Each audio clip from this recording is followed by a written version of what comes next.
The single speck of pink light pulsed in the palm of Goku's hand like a tiny, dying heart. It was the only thing left of his sun. The sky above West City was clear and blue, as if the giant red laser and the dark clouds of Frieza had never existed. But the silence was heavy. It was a silence that hurt the ears. The wind blew through the ruins of the city, kicking up grey dust that tasted like ash and sorrow. Goku stared at the light. His hand was shaking. It started as a small tremble in his fingers, but soon his whole arm was shaking, and then his shoulders. He did not cry. He was too shocked to cry. He just stared, waiting for the light to grow, waiting for it to turn into Gohan. But the light did not grow. It flickered. It was weak. It looked like a candle flame in a drafty room, ready to go out at any second. Vegeta stood a few feet away. He was looking at the ground where Frieza had been lying. There was nothing there but a black scorch mark, shaped like the tyrant. Frieza was gone. In the blinding flash of Gohan's sacrifice, the Emperor had vanished. Maybe he was disintegrated. Maybe he used the confusion to escape. Vegeta did not know, and right now, he did not care. He turned to look at Goku. He saw the grief on his rival's face. Vegeta felt a knot in his stomach. He had seen Gohan grow up. He had fought beside him. He remembered the boy on Namek. He remembered the teenager who defeated Cell. He remembered the warrior who just saved the Earth.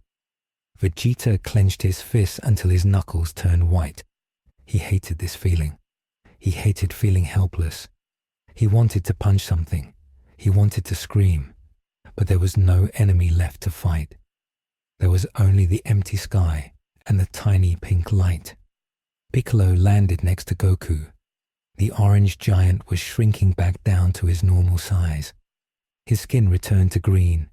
He looked tired. He looked old. He walked over to Goku and looked at the light. His eyes, usually so stern, were filled with a deep, crushing sadness. Gohan was his student. Gohan was like a son to him. He reached out a hand to touch the light, but he stopped. He was afraid that if he touched it, it might disappear forever. "Is that him?" Piccolo asked. His voice was rough like gravel. Goku nodded slowly. He could not speak. If he opened his mouth, he knew he would scream. "He used the divine rejection," Piccolo whispered. "I felt it. It wasn't just energy. It was his life. He burned his own existence to erase that attack." Suddenly, a loud noise broke the silence. It was the sound of a spaceship engine, but it was not an enemy ship. It was Bulma's ship. The yellow vessel, which had been spun away by Frieza earlier, came sputtering back. It landed crookedly on a pile of rubble. The hatch hissed open. Bulma ran out. She was messy. Her hair was wild. She had a cut on her forehead, but she didn't care. She ran towards them. "Goku! Vegeta!" she shouted. "What happened?" The sky turned white. "Is it over? Where is Frieza?" She stopped when she saw their faces. She stopped when she saw Goku looking at his hand. She looked around. She saw the destruction. She saw the absence of the enemy, but she also saw the absence of someone else.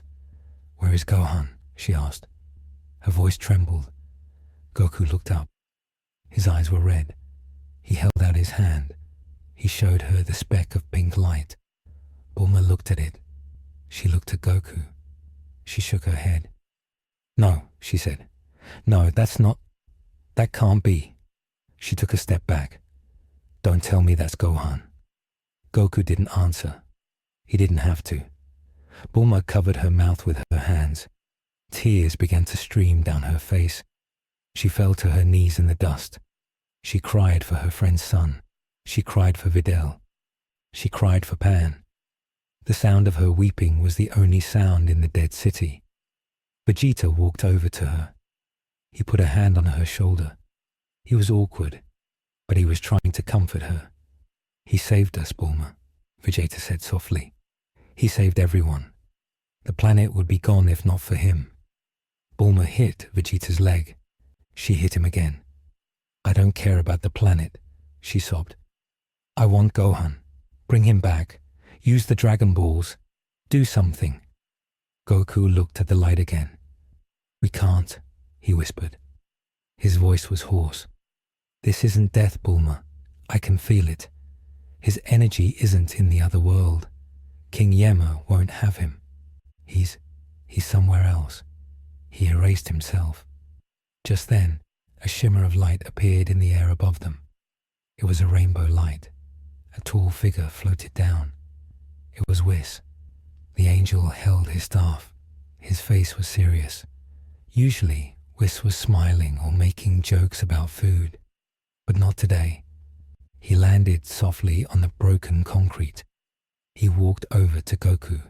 He looked at the pink speck. He tapped his staff on the ground. Oh dear, Whis said. This is quite a predicament. Goku looked at Whis with desperate eyes. Whis, you can fix this, right? You can rewind time. Do it. Go back 3 minutes. I'll stop him. I'll jump in the beam. Whis shook his head slowly. I cannot, Goku. My temporal do-over has a limit. And besides, Gohan has altered the fabric of reality itself. The technique he used, divine rejection, is a technique of the dragon gods. It does not just destroy matter. It rejects the timeline where the event happened. He rewrote the moment of destruction by removing himself from the equation. Even if I turned back time, the result would be the same. He has locked his fate to save yours. Goku's shoulders slumped. The hope vanished. So, he's gone. Forever.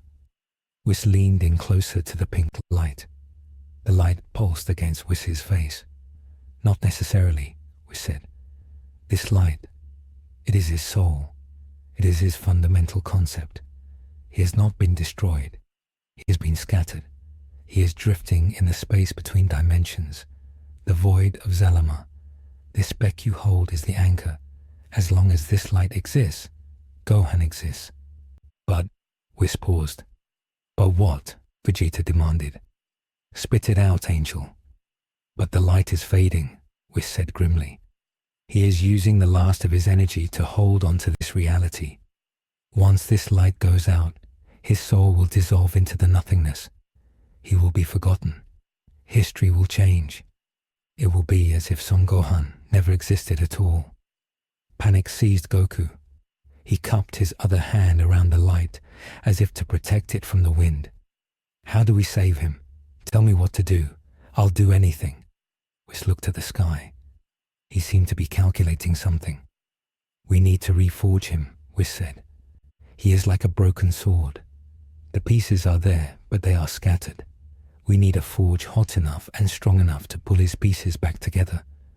The Dragon Balls of Earth are too weak. The Super Dragon Balls are currently inert because you just visited them, and gathering them again would take too long. We need a source of pure creation energy. Creation energy? Piccolo asked. Like the Supreme Kai? Whis nodded. Yes, but much stronger. Shin's energy is a drop in the bucket. We need the source. We need to go to the Garden of Beginnings. Goku blinked. The Garden of Beginnings? I've never heard of it. Whis tapped his staff again. It is a place deep within the multiverse. It is where the Kais are born. It is where life originates. There is a tree there, the World Tree. Its sap contains the power to bind souls to bodies. If we can bring this anchor to the World Tree and perform the ritual of reclamation, we might be able to pull Gohan back from the void. Then let's go, Goku shouted. Take us there. Whis looked at Goku's hand. It is not that simple. The journey is dangerous.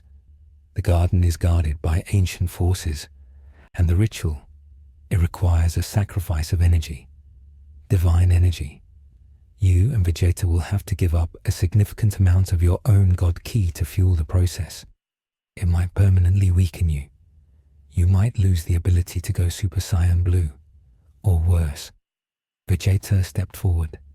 He didn't hesitate for a second. Do you think I care about that? Vegeta spat. My power is my own. I can build it back up.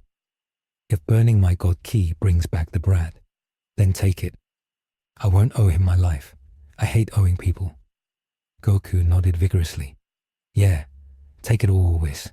I don't care if I go back to base form forever. I just want my son back. Whis smiled, a small, sad smile. Very well, but we must hurry. Look. They looked at the pink light. It flickered again. It was dimmer than before. It was dying. We have less than an hour, Whis said. Gather everyone you need. We leave in 2 minutes. While this was happening, deep underground, miles away from the city, a small escape pod was drilling through the bedrock. Inside the pod, Frieza was curled up in a ball. He was not dead, but he wished he was. He was in his base form, white and purple. His body was covered in burns. His tail was missing. His left eye was swollen shut. He was shaking, not from cold, but from humiliation. He had lost. He had the power of a black hole. He had trained for 10 years, and he still lost. He lost to a monkey who read books. Frieza punched the wall of the pod. Damn him, damn him, damn him, he screamed. His voice was weak and raspy. The pod computer beeped. Destination reached. Entering hibernation mode. The pod stopped. It was buried deep in an old magma chamber. It was safe here. Frieza leaned his head back. He closed his good eye. He saw Gohan's face. He saw the silver eyes. He felt the fear. I will not forget this, Frieza whispered to the dark rock. I will heal. I will wait. And next time, I will not play games. I will blow up the planet from orbit. No speeches, no fighting, just death. Frieza drifted into a healing sleep, his heart burning with a cold black fire. Back on the surface, the group was ready. Whis had summoned the travel cube. It was transparent and glowing. Goku, Vegeta, Piccolo, and Bulma were inside. Bulma insisted on coming. She said she had technology that might help monitor Gohan's energy signatures. Whis did not argue. He tapped the floor of the cube. Hold on, he said. We are leaving this dimension. The cube shot up into the sky. It went past the clouds, past the atmosphere, and into space. Then it accelerated. The stars turned into streaks. Then the streaks turned into a tunnel of colors. They were moving faster than they ever had before. Inside the cube, Goku held the pink light close to his chest. He was talking to it, softly. Hang in there, Gohan. Just a little longer. Papa is here. We're going to fix you. Vegeta stood with his arms crossed, watching the colors fly by. He was focusing his energy. He was preparing himself. He knew this ritual would hurt. He welcomed the pain. It was penance. He felt guilty that he couldn't beat Frieza. He felt guilty that Gohan had to sacrifice himself. The Prince of Saiyans was supposed to protect, not be protected. We are approaching the boundary, Whis announced. The tunnel of colors ended. They emerged into a space that was not black, but gold. The sky was a shimmering sheet of gold mist. There were no stars here. Only floating islands made of white marble and crystal. Enormous roots, thick as galaxies, wove through the mist. This is the realm of the core, Whis explained. The Garden of Beginnings is in the center. They flew towards a massive island. On this island stood a tree. It was the biggest thing Goku had ever seen. It made the Super Dragon Balls look like marbles. The tree's bark was white. Its leaves were every color of the rainbow. They glowed with a soft, humming light. The roots of the tree plunged into a lake of water that was so clear it looked invisible. The World Tree, Whis said, and the Origin Spring. Whis landed the cube at the base of the tree. The air here was thick and sweet. It smelled like rain and flowers. It felt heavy with power. just breathing. The air made Goku feel stronger, but also sleepy. It was too pure for mortals. "Step out," was commanded. They stepped onto the soft grass. "Goku, bring the anchor to the water." Goku walked to the edge of the spring.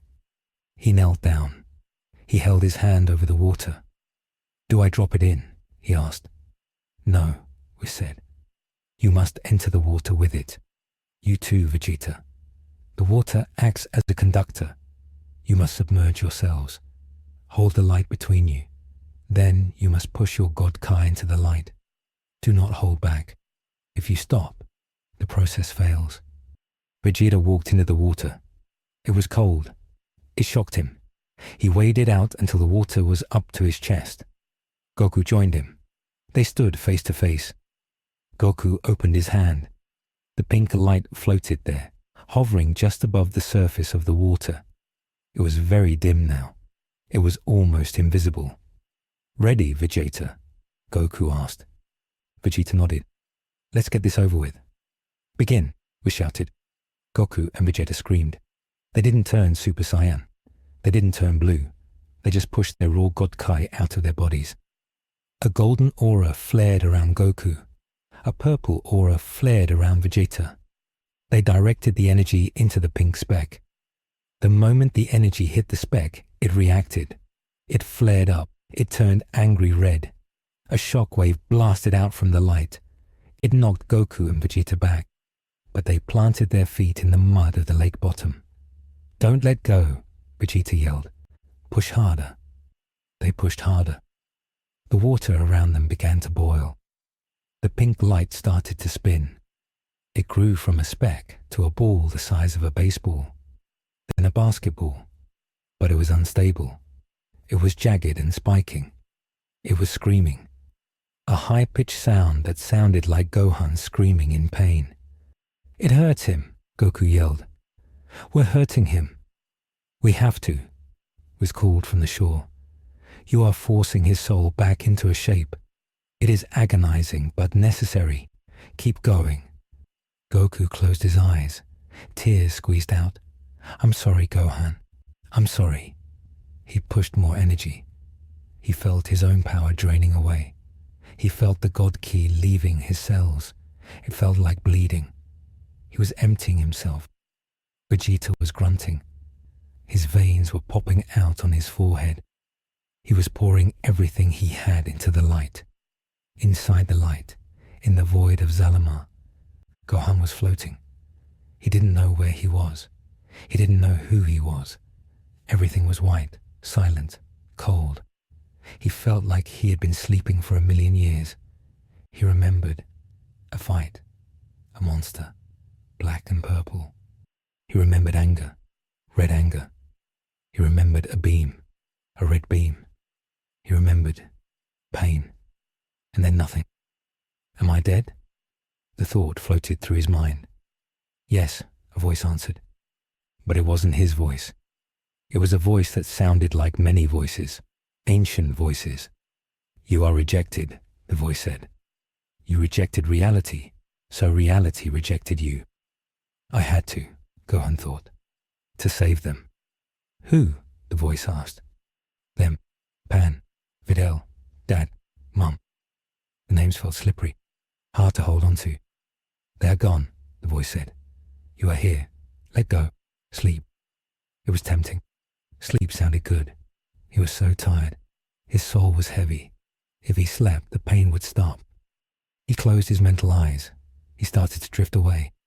But then he felt something. Heat. Burning. Golden heat. And purple fire. It grabbed him. It burned him. "Wake up!" a voice shouted. It was loud. It was annoying. "Dad?" Gohan thought. "Wake up, you lazy brat," another voice yelled. "Vegeta." The heat pulled him. It dragged him back.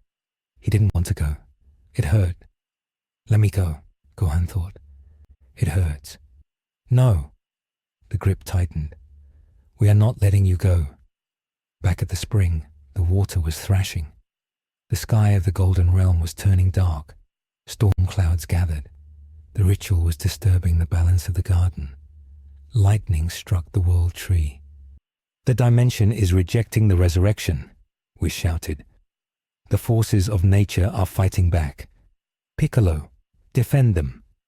Piccolo jumped into action. Shadowy figures began to rise from the ground. They were guardians of the garden, faceless warriors made of mud and roots. They wanted to stop the ritual. They sensed the violation of natural law. A mud warrior lunged at Goku. Piccolo intercepted it. He punched through its chest. "Don't touch them," Piccolo roared. He was fighting 3 of them at once. He blasted them with energy, but they kept reforming. "Bulma, get back in the cube," was ordered. Bulma ran to the cube. She watched through the glass, terrified. Goku and Vegeta were struggling. They were pale. Their energy was flickering. "Kakarot, I can't hold it," Vegeta stammered. His knees were buckling. "Yes, you can," Goku shouted. "Think about Trunks. Think about Bulla. Gohan saved them. We have to save him." Vegeta roared. He found a reserve of energy deep in his pride. He flared up again. The pink ball of light was now the size of a human. It was taking a shape. It looked like a silhouette of Gohan, but it was faceless. It was just energy. "We need a catalyst," Whis shouted. "The body is forming, but the mind is lost. He needs a reason to return." Someone called to him. "Gohan," Goku screamed. "Come back. We're hungry. Mom is making dinner." The silhouette didn't move. "Gohan," Piccolo shouted while fighting a root monster. "You haven't finished your training. Don't you dare quit on me." The silhouette wavered but didn't solidify. Bulma activated the external speaker on the cube. She had an idea. She pulled out her phone. She had a recording. A video Videl sent her yesterday. She played the audio over the loudspeaker. "Dada, Dada, come home." It was Pan's voice, a baby's laugh. "Dada, up, up." In the void, Gohan heard it. It cut through the white noise. It cut through the pain. "Dada." Pan, his daughter. She needed him. She couldn't fly yet. She needed him to pick her up. He couldn't sleep, not yet. He had a job. He was a father. Gohan's eyes snapped open in the void. They weren't silver anymore. They were black, then red, then a mix. "I am coming home," Gohan screamed in the silence. In the spring, the silhouette exploded with light. A massive pillar of pink energy shot up into the sky, clearing the storm clouds. The mud warriors crumbled into dust. The force of the explosion blew the water out of the lake. Goku and Vegeta were thrown backwards onto the grass. They rolled and stopped, gasping for air. They were completely drained. They couldn't even stand. Mist covered the lake bed. Everyone waited. Silence returned. Slowly, the mist cleared. Standing in the center of the damp crater was a man. He was wearing the tattered remains of his purple gi. His hair was long, reaching down to his waist, silver magenta in color. His muscles were etched like stone. He stood with his head down. "Gohan?" Goku whispered. He tried to crawl forward. The figure raised his head. His eyes opened. They were silver with red rings, the eyes of the divine beast. But there was something else in them. They looked ancient. They looked like they had seen the beginning of time. He looked at Goku. He looked at Vegeta. He looked at Piccolo. He didn't smile. He didn't cry. He lifted his hand and looked at it. He clenched his fist. "I am back," Gohan said. His voice was different. It was deeper. It echoed slightly, as if 2 people were talking at once, the human Gohan and the dragon god entity he had merged with. Whis walked forward. He looked closely at Gohan. "Welcome back, Gohan. But you are not exactly as you were, are you?" Gohan looked at Whis. "No, I left a part of myself in the void, and I brought something else back." "What did you bring back?" Vegeta asked, coughing. Gohan looked up at the world tree. The truth, Gohan said cryptically. I saw the structure of the universes. I saw why Frieza is strong, and I know how to defeat him for good. Goku finally managed to stand up. He stumbled over to Gohan. He didn't care about the truth or the weird eyes. He just grabbed his son and hugged him. I don't care. You're alive. That's all that matters. Gohan hesitated for a second. His body was stiff. The divine power made him feel distant from emotions. But then, he felt his father's warmth. The humanity sparked again. Gohan hugged Goku back. Thanks, Dad, he said softly. The echo in his voice faded a little. I'm sorry I worried you. Piccolo smiled. He sat down heavily on the grass. Show off, he muttered. But he was happy. Vegeta sat on the grass, breathing hard. He checked his energy. It was low, dangerously low. He had lost a lot of his God Kai. He looked at his hand. He couldn't summon the blue aura. It just sputtered. We paid a high price, Vegeta said. Gohan looked at Vegeta. I will make it worth it, Vegeta.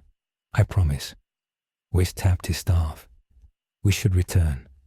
The dimension is unstable. And I believe you all need a senzu bean and a long nap. They boarded the cube. The journey back was quiet. Gohan sat by the window, staring at the stars. He wasn't trembling anymore. He wasn't scared. He looked focused. He was planning. When they landed back at Capsule Corp, it was night. The ruins of the city were lit by floodlights. Relief crews were working. Chi-Chi was there. Videl was there holding Pan. When Gohan stepped out of the cube, Chi-Chi screamed and ran to him. She almost tackled him. My baby. Oh, Gohan. Videl walked over slowly, tears in her eyes. Pan reached out her chubby arms. Dada. Gohan walked past Chi-Chi gently. He went to Videl. He took Pan in his arms. He held her close. He smelled her hair. This was real. The void was fake. This was real. His eyes turned back to normal black. The silver faded. The long hair shortened back to his normal spiky style. He powered down completely. I'm home, he said to Videl. She kissed him. Don't you ever do that again, she whispered. Days passed. The world began to rebuild.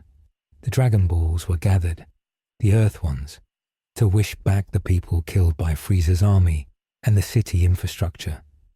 It was a happy time. But Gohan did not rest. He spent his time in the wasteland, meditating. He was trying to understand the change in his body. Since the ritual, he felt different. His ki was no longer just ki. It was heavy. It felt like liquid metal. And he could sense things he couldn't before. He could sense the vibration of the universe. And he could sense Frieza, faintly, deep underground, far away. He knew Frieza was alive. Goku approached him one day while Gohan was meditating. Hey, Goku said. You okay? I know he's alive, Dad, Gohan said without opening his eyes. Goku scratched his head. Yeah, I figured. We didn't see a body. He's hiding, Gohan said. He's scared, but he will come back. And when he does, he won't be alone. What do you mean? Gohan opened his eyes. They flashed that silver-red color for a second. In the void, I saw visions. Frieza isn't just training. He's looking for something ancient, something worse than Majin Buu, worse than Moro. What is it? The Breaker, Gohan said. A weapon that can kill angels. Goku looked serious. Kill angels? Is that even possible? Everything can die, Dad, Gohan said. Even gods. Frieza wants to rule everything, not just Universe 7. He wants to overthrow the Omni King, and he needs this weapon to do it. Gohan stood up. We have a temporary peace, maybe a year, maybe 2. But the war isn't over. It's just paused. So what do we do? Goku asked. He looked at his hands. My God Ki is still weak. Vegeta's too. We can't go blue right now. You don't need blue, Gohan said. We need to find a new path, and I need to master this. He looked at his hand. Pink energy swirled around it. This power, it's the power of the dragon god. But it's wild. If I lose control, I could erase the earth just by sneezing. I need to learn finesse. I can help with that, a voice said. They turned. It was Broly. He had arrived with Chile and Lemo. They had come to check on Earth after hearing about the attack. Broly walked up. He looked calm. I know about losing control, Broly said. Maybe we can train together? Gohan smiled. I'd like that, Broly. Meanwhile, deep in space, a small ship was drifting. It wasn't Frieza. It was a Cooler Squadron ship. Inside, a transmission was playing. It was a recording of the battle on Earth. A figure watched the screen. He was tall. He looked like Frieza, but bigger. He had a metal mask over his mouth. It was not Cooler. It was someone else. Someone related to the cold bloodline. So, the figure said. His voice was synthesized and cold. Frieza has failed, again, and a Saiyan has touched the power of Zalamar. The figure stood up. He walked to a window. Outside, thousands of ships were waiting. The prophecy of the frost demons is coming true. The divine beast has risen. He turned to his soldiers. Set course for the demon realm. We must wake the sleeping one. If Frieza cannot do the job, then the ancestors will. The soldiers cheered. The figure looked at the screen, at the image of Gohan. Enjoy your victory, monkey. It will be your last. Back on Earth, the sun was setting. The Z fighters were having a BBQ at Capsule Corp. It was a tradition. Vegeta was grilling, complaining about the quality of the meat. Piccolo was drinking water, watching Pan fly around. Krillin and 18 were laughing. Goku was eating everything in sight, despite his weakened state. Gohan sat on the roof, watching them. He felt a deep sense of peace, but also a heavy responsibility. He was the strongest now. With Goku and Vegeta weakened by the ritual, Gohan was the shield of Earth. He looked at his hand. He clenched it. I will be ready, he whispered to the wind. He sensed the darkness growing in the far reaches of the galaxy. He sensed the Metal Man. He sensed Frieza's hate. But he wasn't afraid. He was the divine beast, and he would protect this smile on Pan's face no matter what. Suddenly, a strange portal opened in the sky above the BBQ. It wasn't a ship. It was a rip in space. Everyone stopped eating. Goku dropped his chicken leg. What now? Out of the portal fell a small blue creature. It was a Kai, but he was wearing clothes from Universe 6. He crashed onto the table, ruining the potato salad. Help, the Kai groaned. Help us. Universe 6 is burning. He passed out. Gohan flew down instantly. He knelt by the Kai. That's the Supreme Kai of Universe 6, was exclaimed floating over. Fuwa? No, it's his attendant. Gohan looked at the portal. It was closing, but through the crack, he saw fire, he saw destruction, and he saw a shadow that looked like a dragon, but an evil one. The portal snapped shut. Gohan looked at Vegeta. Vegeta looked at Goku. Universe 6, Vegeta asked. Did Frieza go there? No, Gohan said. This feels different. This isn't Frieza. He looked at the unconscious Kai. Something else is out there, and it just started a war. Gohan picked up the Kai. Dende, we need healing. The peace had lasted exactly 3 hours. Goku sighed.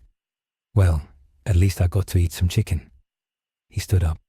His eyes were serious. Looks like training starts tomorrow, boys.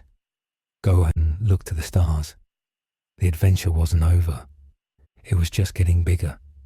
The multiverse was in danger, and the divine beast was the only one strong enough to save it.